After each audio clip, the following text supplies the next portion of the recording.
भारत ने कमाल कर दिया है जिस तरीके से वो अपने आप को ऊपर लेकर गया है और उसने अपने आप को अपलिफ्ट किया, अपने लोगों को अपलिफ्ट किया है। और इंडिया की ये अपने इस्तेमाल में भी यकीनन उनके आएंगे। ये एमओयू हुआ है, लेकिन ये सिर्फ इसकी बात नहीं कि $10 बिलियन का एक एग्रीमेंट या एमओयू साइन हुआ। बात ये डेमोक्रेसी मतलब कि अवाम की हुकूमत अवाम में से होगी और अवाम के लिए होगी, ऐसे ही ना।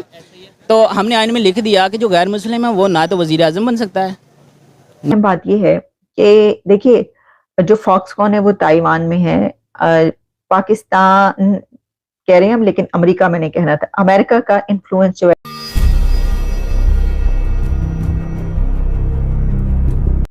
राम राम दोस्तों, आप सभी का स्वागत है आपके अपने YouTube चैनल स्पेशल भारत पे। तो आज बात करते हैं फिर भारत में जो आ रही इन्वेस्टमेंट है उसके ऊपर। तो दोस्तों, भारत में एक सेमीकंडक्टर कंपनी है फॉक्सवैगन, उसने काफ़ी पैसा पहले भी लगाया है और अब फिर वो ताइवान की कंपनी है, दोबारा फिर भारत में पैसे लगा रही हैं और शायद 2023 में ये सेमीकंडक्टर और डिस्प्ले वगैरह वगैरह ये सब चीज़ें बननी भारत में शुरू हो जाएं। वैसे भी अभी भी बन रही हैं पर उस तादाद में नहीं, बहुत बड़ी तादाद में शायद बननी शुरू हो जाएं।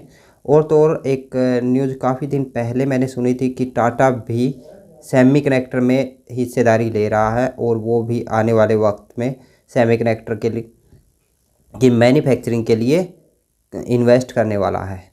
ये मैंने काफ़ी पहले सुना था, मतलब ये शायद न्यूज़ 5-6 या 3-4 महीने पहले की हो। और इसके साथ साथ फॉक्सवैगन और काफ़ी अमेरिकी कंपनी है और अमेरिकी कंपनियां जो भारत में इन्वेस्ट कर रही हैं।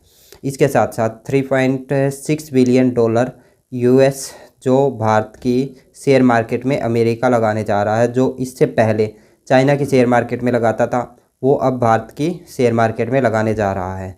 इससे काफ़ी फ़ायदा होने वाला है, भारत की इकनॉमी सेटल होने वाली है। और तो और भारत की इकनॉमी के साथ साथ जो पर कैपिटा इनकम है उसमें भी काफ़ी बढ़ोतरी होने वाली है। इसके साथ साथ भारत में जो इन्वेस्टमेंट आ रही है वो रिफंडेबल नहीं होती, क्योंकि उसमें जो इन्वेस्ट करते हैं वो अपनी चीज़ों को यहाँ बेच के और बाहर कहीं बेच के अपना इन्वेस्टमेंट ऐसे करते हैं पूरा, ठीक है। तो इसी तरह से चाइना भी एक हब बना हुआ था, अपनी चीज़ों को बेच के हर तरफ से पैसे इकट्ठा करता था। अब आने वाले कुछ टाइम के अंदर भारत भी इस तरह से हब बनता दिखाई दे रहा।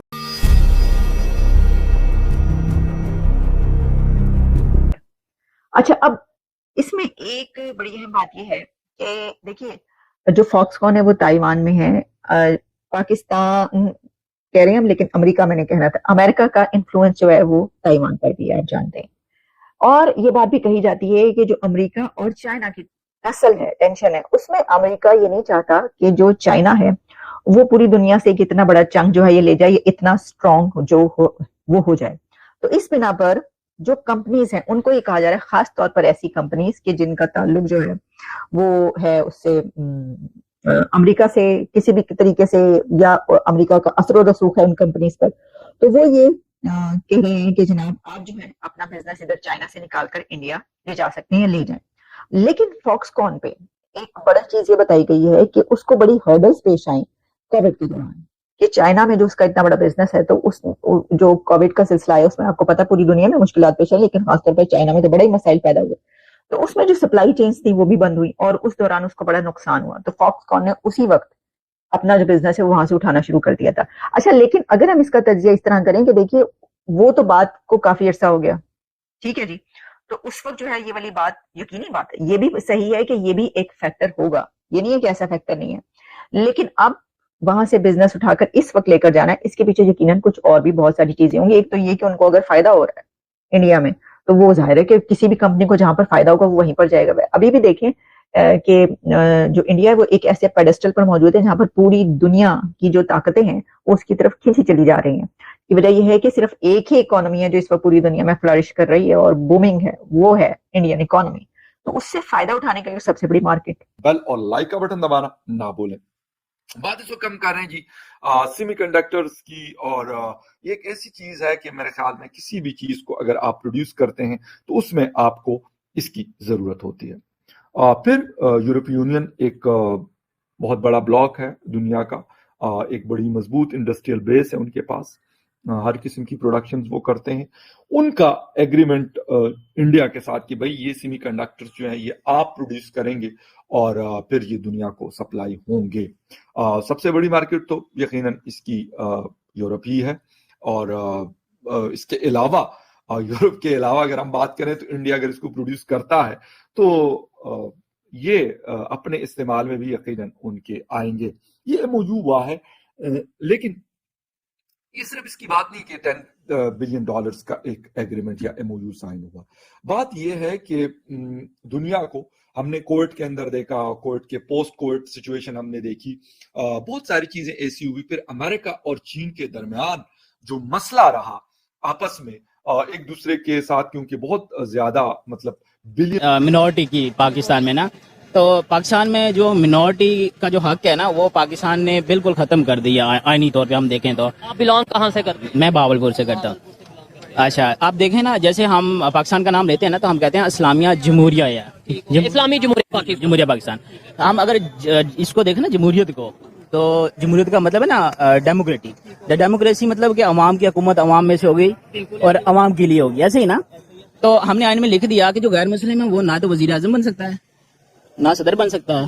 वहीं पे फिर खत्म हो गया। फिर मतलब अब जब वो बन ही नहीं सकता तो उसकी जज बनने की जो एजुकेशन किस काम की?